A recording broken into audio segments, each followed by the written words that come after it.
Welcome to this Walsh University Readapalooza Deep Dive featuring Melissa Butler, Aaron Bouie, and David Brobeck.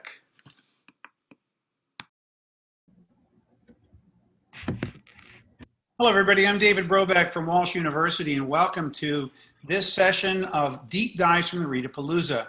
Today, Melissa Butler, Aaron Bouie, and I will be talking about some different aspects of how we hope to approach some balance in the world and help all students. So Melissa, I'm going to let you start.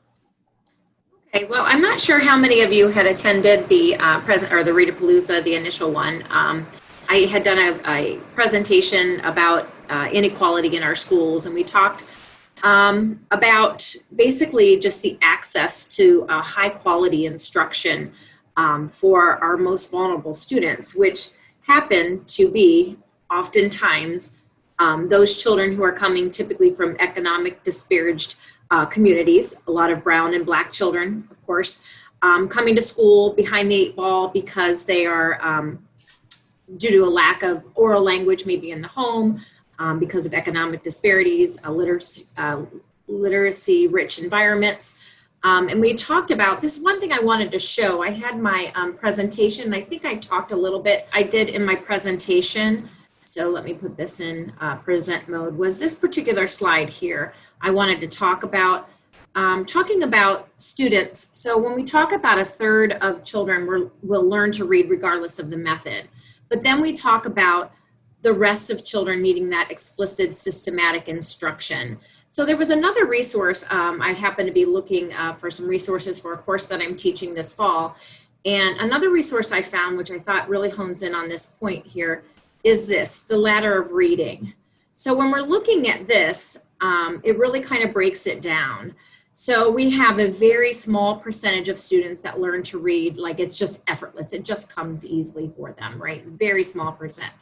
And then we've got that 35% is what I was talking about. Like a third of students learn to read relatively easily with broad instruction, which probably most of us were exposed to, and what we see commonly in today's schools, right?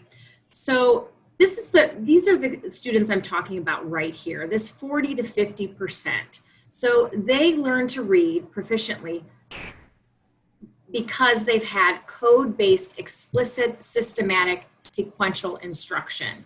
And so when we look at that, these children up here in this 35% and this 5% that learn to read relatively easily, they are predominantly white children, okay? We're looking at students who come from diverse backgrounds, and again, typically brown and black students who are in situations because of economic disparities that they're coming in behind the eight ball, and then the quality of instruction that they are receiving is not in line with what research says about how the brain learns to read. And so we talk about they're coming in behind, and then what we are giving them in terms of instruction is not helping them become proficient. And so if we don't, if we start at an early age and they're falling behind, the research says catching up is very, very difficult to do, and that gap continues to widen. So we talk about how important it is to make sure that we're giving the right type of instruction, the right kind of quality instruction, right? That is aligned with research, structured, systematic, explicit instruction. We talk about the level of intensity of instruction. So are we providing the correct intensity of instruction? So when we're looking at in those younger years, are we providing a lower student-teacher ratio so that there can be more opportunity and more length of time with direct instruction? Okay, so we know students learn best when they are being directly taught, explicitly taught by their teachers. So how much time in a classroom, if you go into a typical classroom in today's schools, how much time are those students actually engaging in direct instruction with that teacher? Are we doing something like the Daily 5 or a lot of center work where those students are not necessarily interacting in direct instruction with that student for much time at all, maybe 15, 20 minutes out of a literacy block? So talking about that, the kind of instruction and talking about the level of intensity of instruction and those longer instructional periods. Also about early identification. So are we using systems that are identifying our students early? So are we doing some measurements so that we can see, are they behind in those basic early literacy skills? And do we have a strong system for catching them before they fall? Do we have a strong either RTI system or MTSS system where we are looking at each individual student and making sure that we are meeting the needs in quality of instruction, intensity, and then do we have a progress monitoring measure to make sure that we are following those students and changing the quality, or changing the instruction when it is not working? And so this is the practice I'm talking about, and the disparity that we see and becomes inequitable, because if you are in a school system and you're seeing just this broad instruction, like I said, the majority of those kids that are going to be successful are those kids that are white, that are your middle class, white. They come from highly educated families. Typically, they've probably had a more language-rich environment. And so we're missing the boat for so many students. And so my advocacy is really to say, if we are teaching with high quality instruction based on research and how the brain learns to read, we are not hurting anyone. Okay, we're not hurting these children that are going to learn regardless of the instructional methods, but we are helping. Look at the amount of children that we are helping succeed. And so that's where that gap closing happens. That's kind of my soapbox. I'll stop sharing here. Let's see, maybe. Oh, here we go.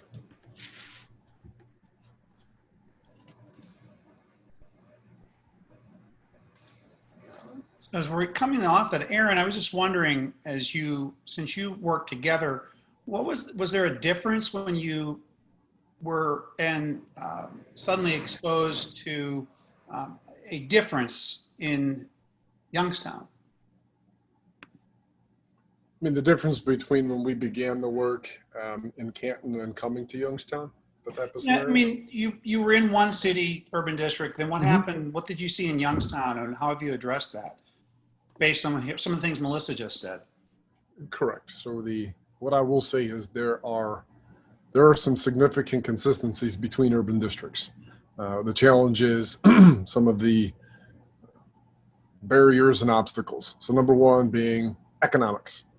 A lot of our scholars, both here in Youngstown as well as when we were in Canton City, I mean, I think in Canton we had 7 kids that would have paid for school lunch out of 280 kids. In Youngstown now, same thing, we're about 100% free and reduced lunch.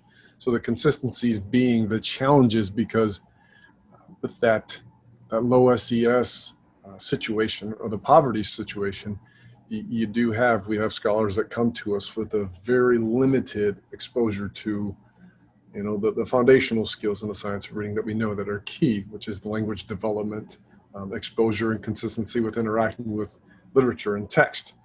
And then vocabulary and background is astronomically challenging for a lot of our scholars. So finding the consistency between the economic barriers and challenges, and we know those economics translate into challenges that our scholars have when they hit us. So consistency in economics, the same thing with academic performance. When it came to academic performance, when you look on our standard-based assessments, which those lovely normed assessments, we found that performance is about exactly the same. So you have that, if we're lucky, we got 15% of our kids that come in and can perform at the standards level because of that normal, I think it was the green section that Melissa just showed in hers, with the top kids that they either came to us with a good foundation, or they just naturally picked up breaking the code, deciphering the code, and applying it to the text that they were engaging in. And so test scores consistent.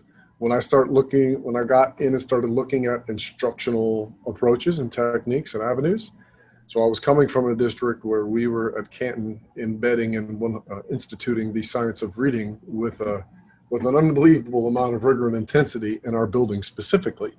and we started to see immediate gains and returns on investments.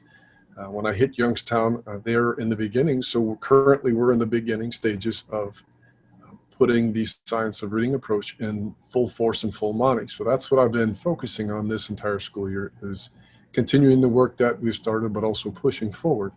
One of the challenges when you talk about instruction is what we're teaching and how we're teaching it. And I'll refer back to what Melissa said, which is about the explicit nature.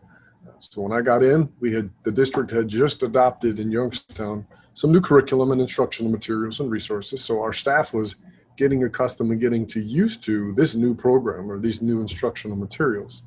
So as they're learning the new materials, I knew right off the bat, there was a question on how well were we able to deliver this explicitly, consistently, day in and day out, and following and hitting our, the 5 major components on a daily basis, and all those structures within our key instructional frameworks.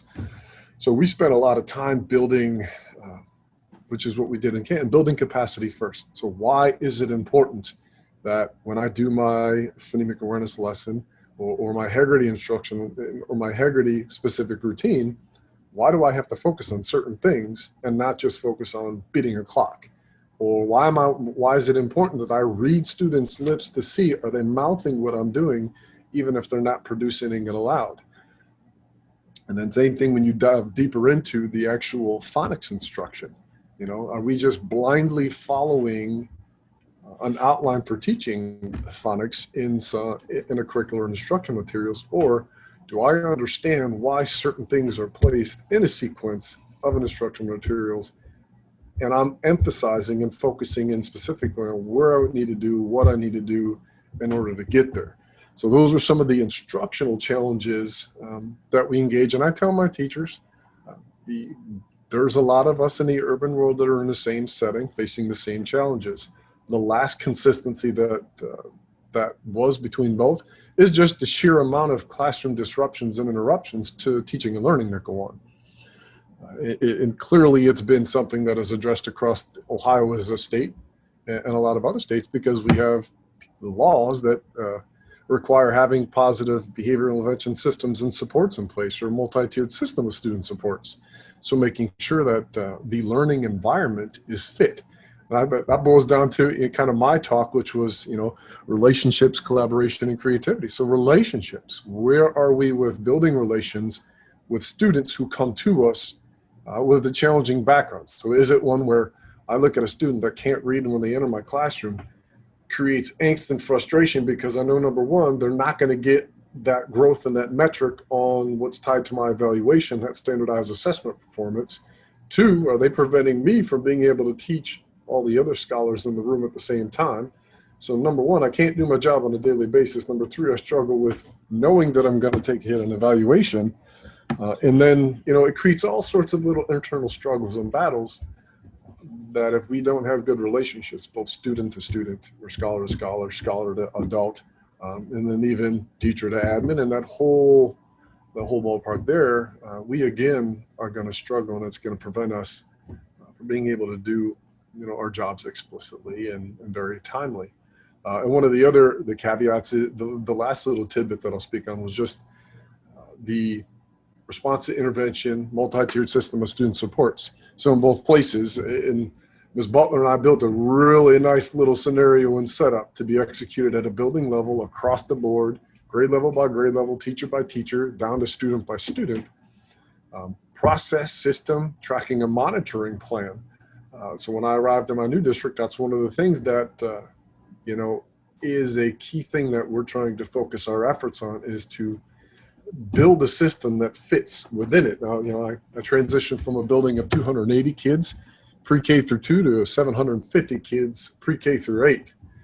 So there's some time, and when you have 85% of your kids who are in need of some type of intervention, very quickly trying to process 675 scholars every month through a system like that can be challenging.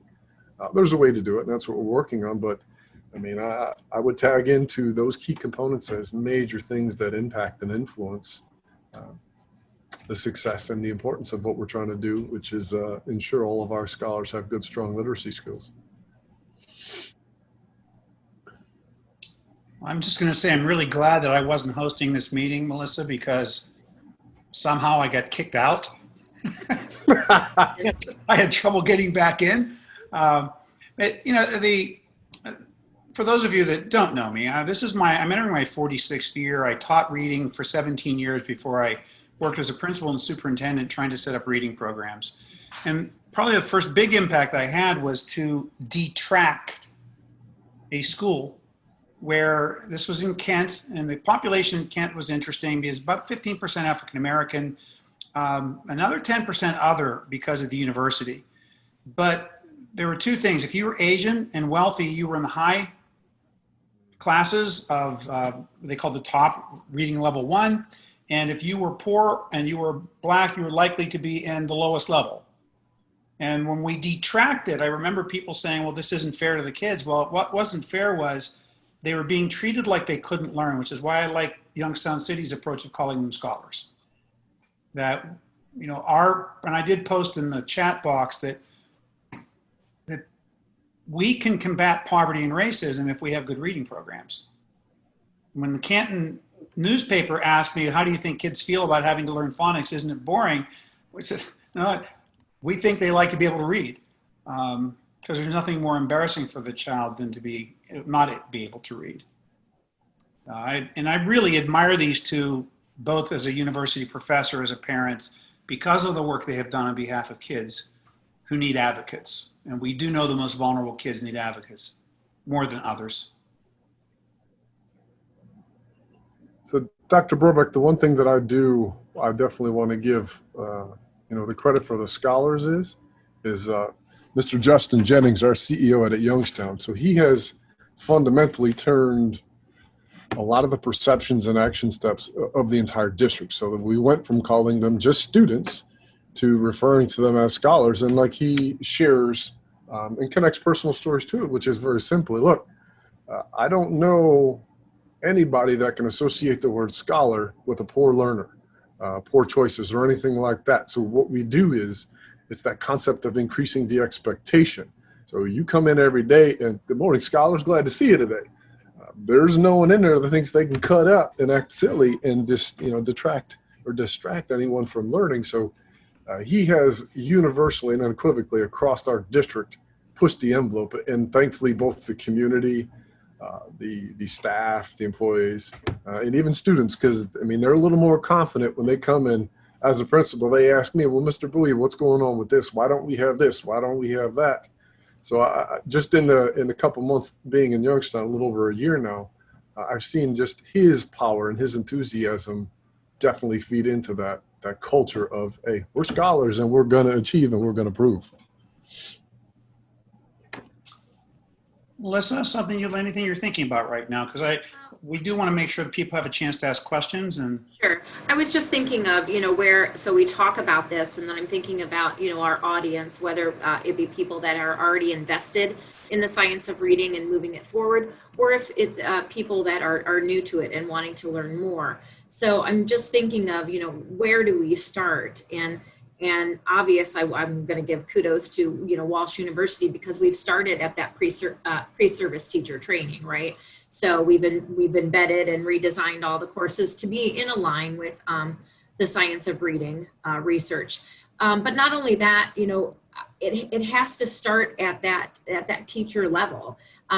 In order for us to provide the right kind of instruction that's based on the science, we have to know, what it is that we're teaching. So I think that, or what it is we should be teaching, or how we should be teaching. So I think that is one of the biggest things that I run into as an adjunct for Walsh University.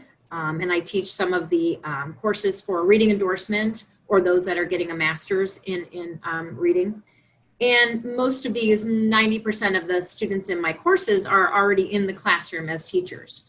And even and they're young, I'm older, I'm a seasoned teacher. I've been in the profession about 26, 27 years now, but they're coming out with, they're probably, most of the students have under 5 years of experience, and they do not know the science of reading.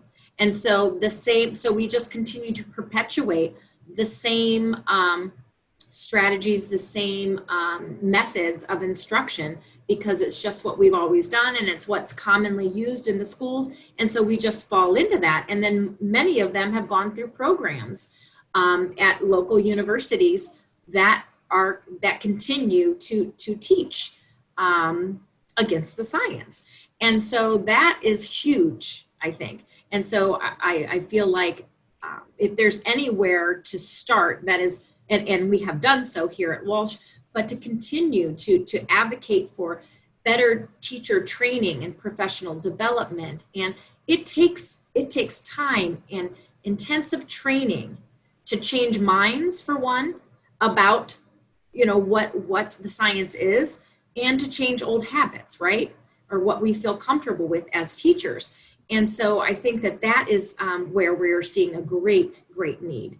And I'm just still surprised, like I said, these teachers are young teachers in the classrooms, and yet they're like, wow, no, I didn't learn any of this in my undergraduate work 3 years ago. So I can say to myself, oh, well, yeah, I'm a whole language baby because I'm old, right? Our whole language was what was, going on in the 90s. But here we are in 2020, and we're still looking at practices that have been debunked by research. So, Melissa, that's it. And that's one thing that I have spoken with a variety of people, and we talk about is interviewing as a principal, interviewing a new teacher, or interviewing an individual for a teaching position. And once when we were there in Canton together, and our staff started getting, were more adept and equipped at understanding the background and the science of reading for sure. When we started incorporating teachers into the interview process, they were amazed at the number of teachers who either had a reading endorsement, or young teachers who just came from universities who were not prepared and didn't have the foundational understanding of needing to answer those questions. And I remember having discussions that normally they didn't have the opportunity to be a part of, but staff really started understanding, like, wow, how they don't know this. And then when we began to starting having those conversations, which is number one, when we have a new person come in as a staff member, what are we doing to prepare them? So we built our building-wide literacy plan, which is a handbook and a manual. If you were walking into that school building, you knew exactly what to look at. It outlined, here are the key structures and components and the science that we need you to know. We also started constructing roadmaps for how to utilize the instructional materials that we had. In Youngstown, currently, we are revising our entire process for onboarding new employees. So our science of reading, a lot of the things from Walsh, and then we have individual things within our district. You're going to have an online class that you do as a new employee at Youngstown as a teacher before the year starts, and then as the year goes on, ongoing to keep that learning up. Because frankly, we both know that without that closing the knowledge gap that we have, teachers and administrators and anybody working in education is going to struggle as a whole. Absolutely. And I think you brought up a point about parents too, especially. So we talk about teachers and making sure that our teachers are learning what is, but are we communicating that to parents and equipping parents with strategies that they can help their children at home? A lot of parents, it's not that they don't want to help, right? It's just they don't know how to help. And so are we providing opportunities for them to learn how to help their child be successful, and what kind of things can they be doing at home to help? So let me share then this one. Those of you that are teachers or parents, or no matter where you are in Ohio or around the world, we are actually in discussion right now to start to develop a parent series through the Ohio Department of Education, where we would like to teach parents how to do a mini lesson, how to support it, not how to be a teacher, but how to support what they might get at school. We've even brought up with the state folks what it would be like to utilize student teachers and pre-service teachers to learn how to teach these lessons, because we know if we teach something, then we generally learn it better. So there are some things in the works. And, I guess one of the things that we sometimes talk about, and maybe not enough clarity, If you are currently teaching and you believe in this, but you work in a place where people don't, I like to refer people to Carol Dweck's work on fixed and growth mindset. I also like people to think about, do you believe in medicine? Do you think that you want your physician to use the latest and best techniques? Or would you prefer that they use techniques that were used 30 years ago that may not work as well as what they know today? And that's really where we are.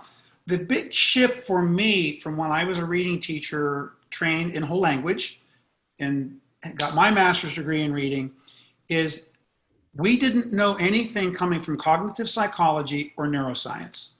Those are the big two influencers. We know that you do not learn to read the way you learn to talk. It's different. It's speech to print. So even though I was told there are certain students that are language immersion readers, they just get around it and emerge it. Now we know they simply figure out the decoding process faster than other kids. I do want to make sure we give opportunity for our folks out there if they'd like to ask some questions or you have a story to share. That's good too. And we can open up the mic right now for you.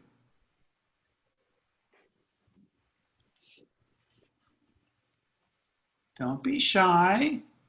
I had a question about whether or not the science of reading research, is that being embedded within like the reading courses that students are receiving, or is there a strong push for such happening anywhere if it's not like a requirement?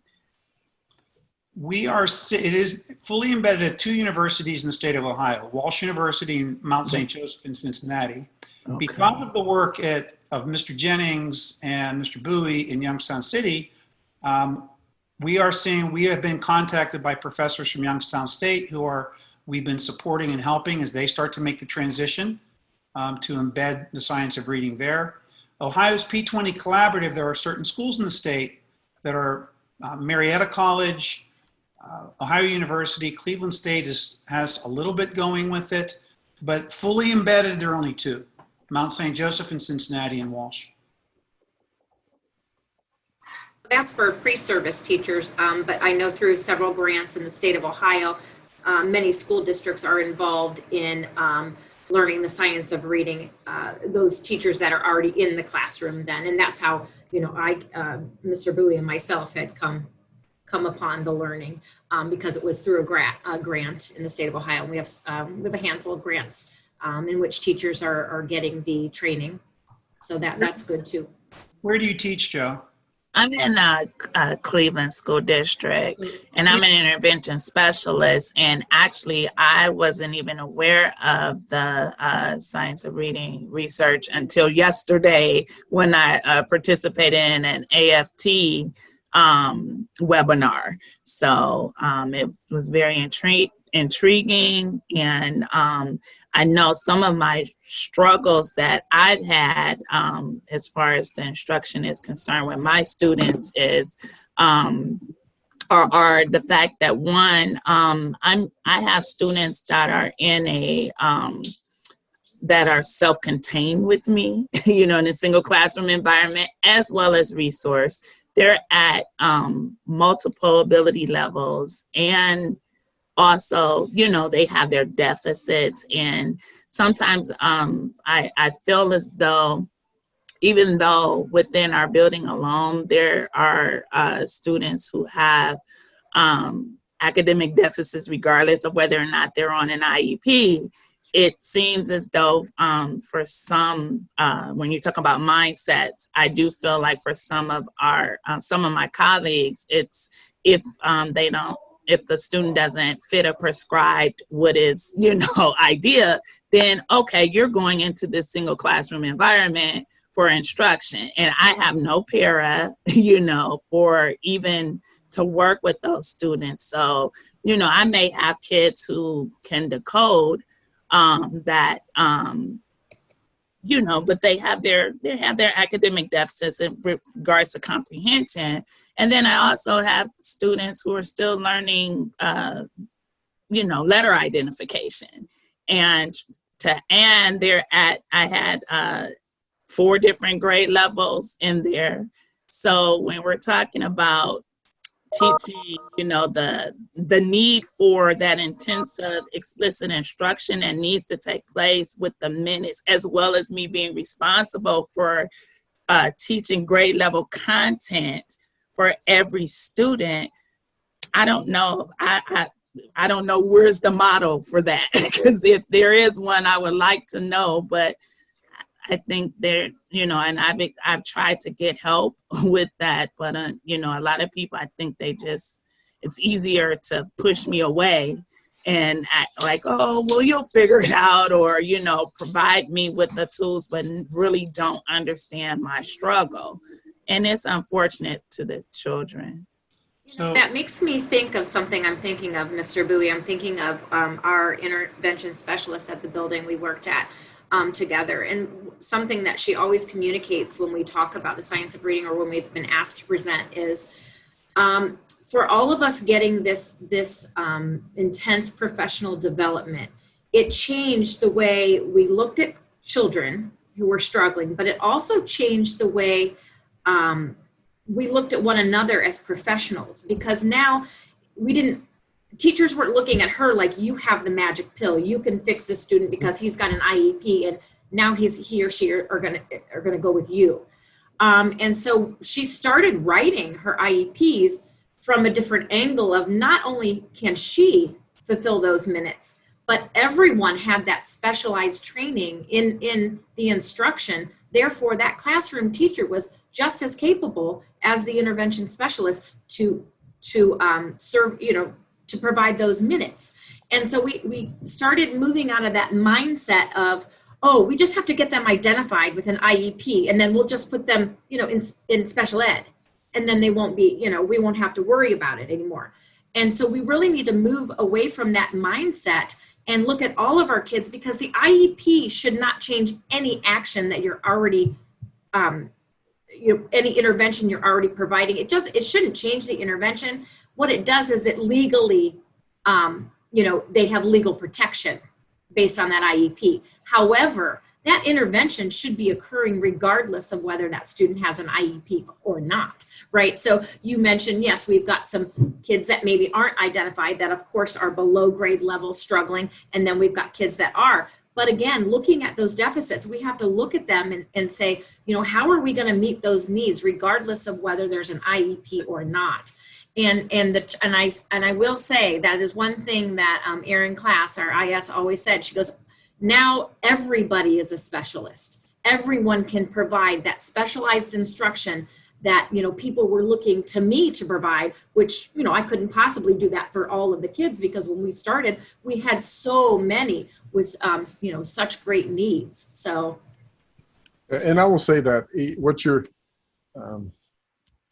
Joe, one of the challenges you're looking at is a combination of factors, like Melissa said, you know, growth versus deficit mindset. And you got to have support at the top that's willing to say, look, this is no longer an opportunity for folks to put something on somebody else. We all need to share the load and capacity. And that is one thing I never wavered on, because it was about making sure everybody received what they deserve, what they needed to be able to move forward. So you have, I mean, there's a gap in sometimes leadership, understanding the capacity, because up until me doing 3 years worth of professional development, I was learning a lot too. So I did not have enough to be dangerous and be able to push the envelope in the direction to move us forward. I mean, a lot of it starts with growing capacity before you can start going into where, even in Youngstown, I've advocated that now we were at IEPs where every teacher, gen ed teacher, is just as responsible as an intervention specialist for ensuring students get minutes, students get services, that from the first time we teach tier 1 instruction, we modify things to make sure that all scholars can access it. And then from there, we can take them and walk them in a different path. But we got to be able to get them engaged at the beginning and start where they are. I saw a question on here that somebody had asked. Liz Hanson said, what are some of the key documents or info in your teacher handbook? So some of the things we put in our teacher handbooks and what we created in our building-wide literacy plan, or incorporating the simple view of reading, making sure we had the word rec, language comp equals reading comprehension, and the subcomponents of each one of those. We made sure everybody understood the 4-part processor and understood how all 3 of those components of that processor led to reading comprehension, because a lot of times we would use that visual image to help understand, hey, although there's 3 of the bottom pyramid, if one of them is missing, let's say the orthographic is missing, you can build a path around to help getting to them to gain comprehension and move forward, while at the same time working and building those skills in orthography so that our scholars can, through some significant intervention and time working on that skill deficit area, move forward. Even understand the concept of a double deficit. I mean, until you have that visual model, it was tough for people to realize, well, hold on, they don't have a background in language, so they don't understand some letters, they don't hear that particular sound, and at the same time, they don't recognize the letters, so they're never going to get to the reading comprehension part. So that 4-part processor really helped us put a visualization to connect what some of our scholars were challenging were. We also use the changing emphasis of reading too. So over grade levels and ages, what skills should we be primarily focusing our classroom instruction on? And does the timing in our curriculum and what we're teaching align up with those developmental skills and how and when scholars are supposed to acquire those skills to move forward? And then the last one that we have used, and Melissa and I used to ad nauseum at time, was what was called the decision framework. So our state, our group of very smart individuals worked together and created what's called the decision rule. So based upon our assessment results in, let's say, Dibbles or Acadience, there's a flow chart that says if my child is less than 95% proficient on the overall benchmark assessment on a Dibbles realm, what do I do first? So do I look at nonsense word fluency, oral wording fluency, and it helps you break down to figure out, you know what? Our scholars don't have all their letters, or they don't have all their sounds.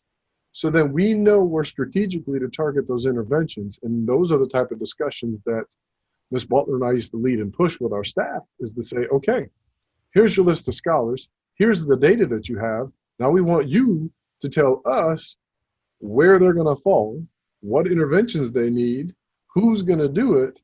And then guess what? If you hit a roadblock or a hiccup because you're not 100% confident with it, you need another idea, or you need a fresh set of eyes or take on it, then we were there. It was administrator, instructional coach, intervention specialist, title teacher, reading, our speech pathologist would join us, school psychologist would join us, and we would have all those folks sitting at a table to support our teachers in making those day-to-day decisions, because we met monthly, but we wanted them to know, hey, we have confidence in you to make an adjustment day to day.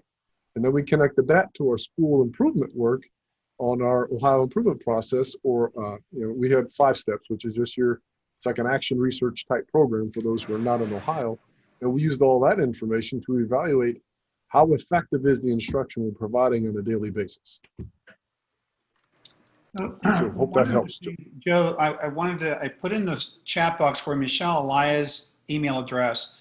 Cleveland City does have letters training going on, but I learned from somebody who was on last week's session that only certain schools were allowed to have it. Certain buildings, that's right. Mm-hmm. But if you contact her, she might be able to help you with that. And by the way, I want to give a shout out to, we really have a nice spectrum of people here. Suzanne's from Illinois. I think Elizabeth is either South Carolina or North Carolina. I think Penny might be from Virginia. And by the way, everybody went to the Readapalooza. I read all the states, and I tend to, part of my weird brain, this stuff kind of works like that. I like try to remember where people are from. But Joanne, in answer to your question about pulling people along, one of the things that I did like from my Kent State reading experience years ago, we made a commitment when I was a middle school principal. We wanted to make a change there to make sure that every one of our teachers who had never had a continuity reading course, I would in-service them in continuity reading.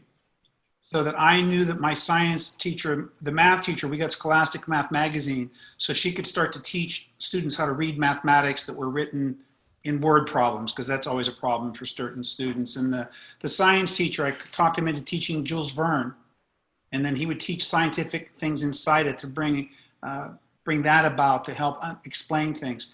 So part of it is they need to have a base and understand what these things are. And they might not be as good with the vocabulary or the specific words, like you have morphology in here.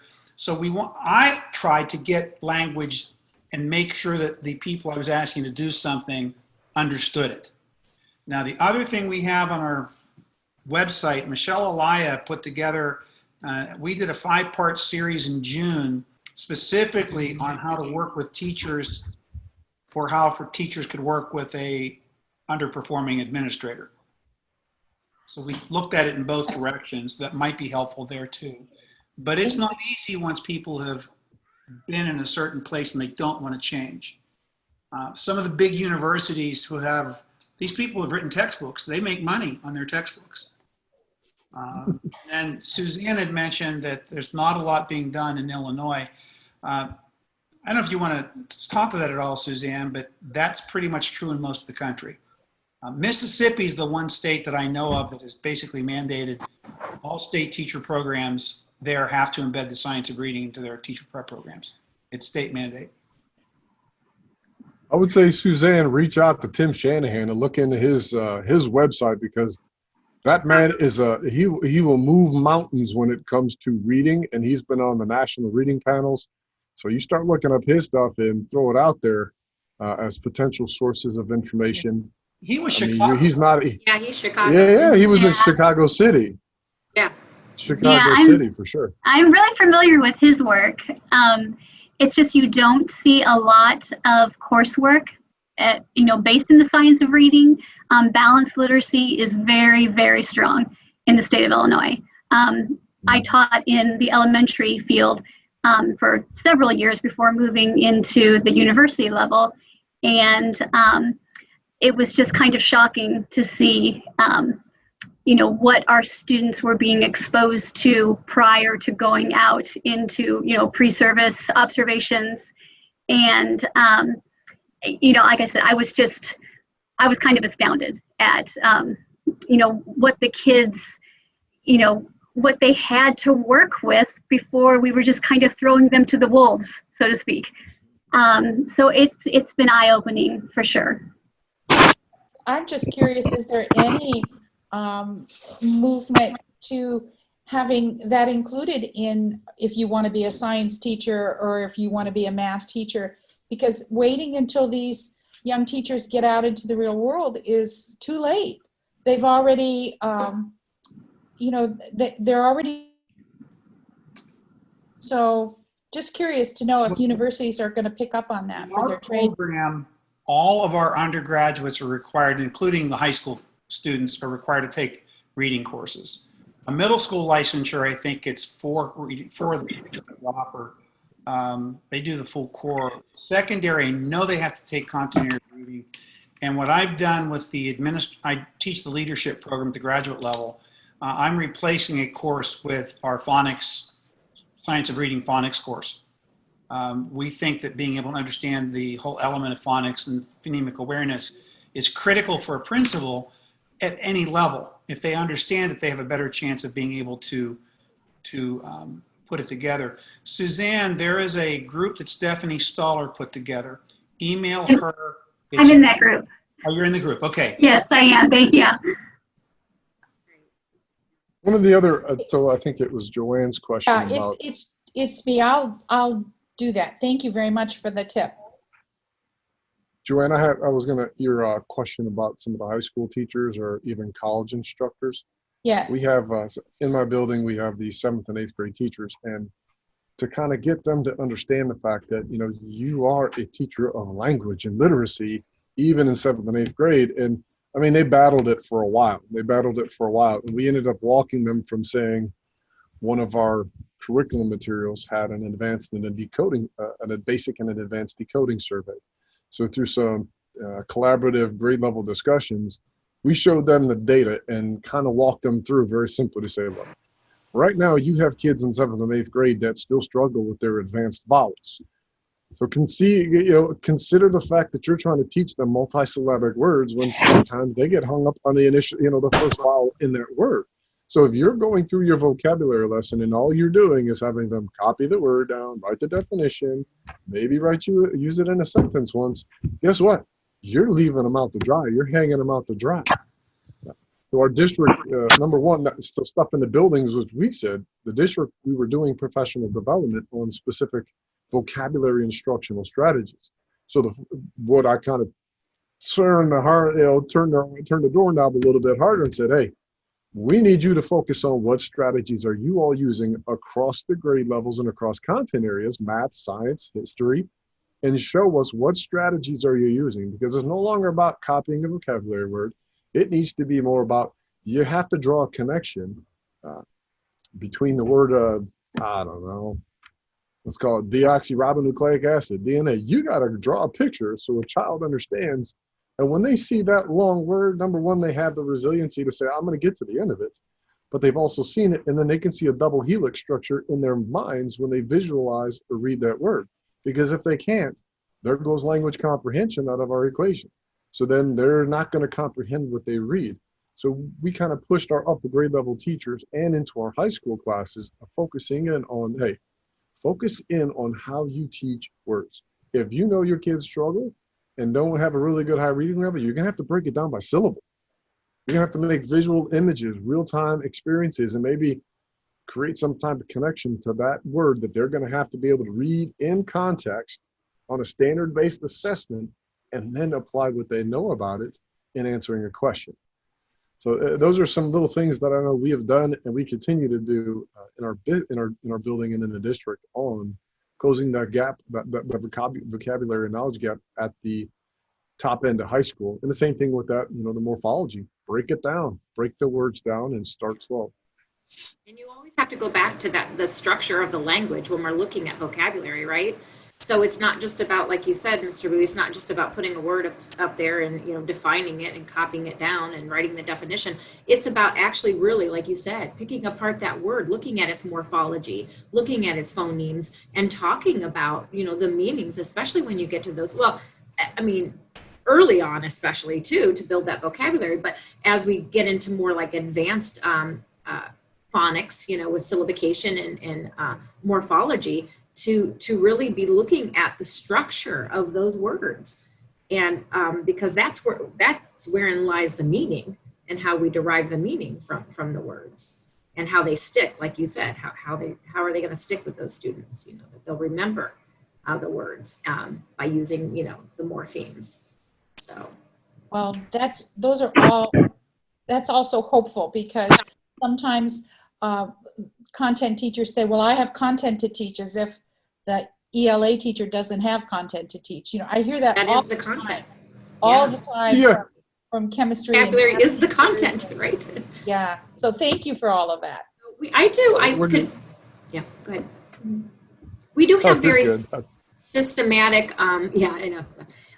Systematic structures for like teaching vocabulary. There's like 6 steps about, first introducing that word, looking at the word, breaking it down either by phoneme or by morphemes, talking about what it means, putting it into everyday language, having the children, your research says they need to say that word, they have to interact with that word 10 plus times, and then having them interact with the word in some way, turn to your partner, tell them a time that, in using that word. So there are specific, actually instructional routines for introducing vocabulary at any level. So whether it's a senior in high school or if it's a first grader, that I would be happy to share with you, and a whole routine with examples. I'd be happy to share that with you if you'd be interested.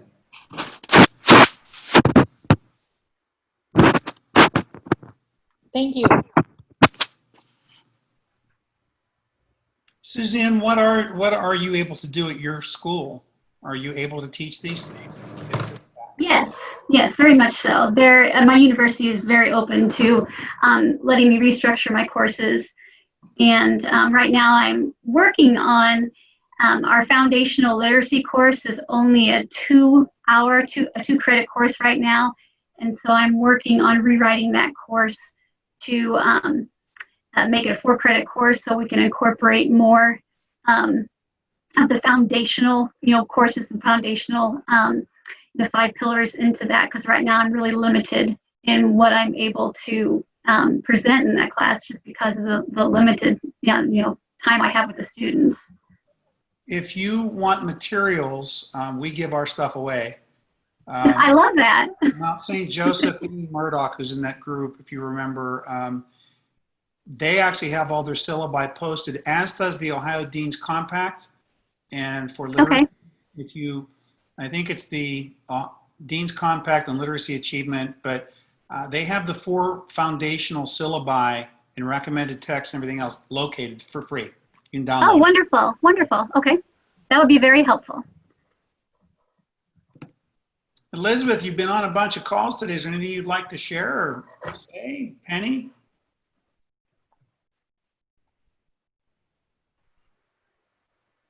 Okay. She's through. She's been on too long. That's called Zoom fatigue. Hey, there have been folks who've been here with me all day. I'm impressed.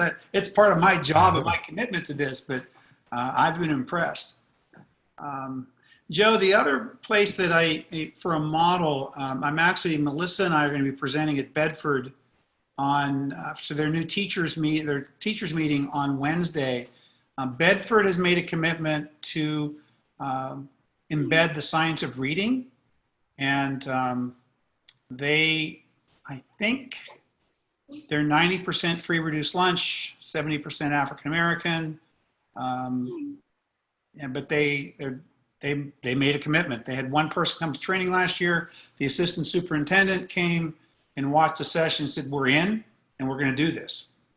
So that's another local contact for you.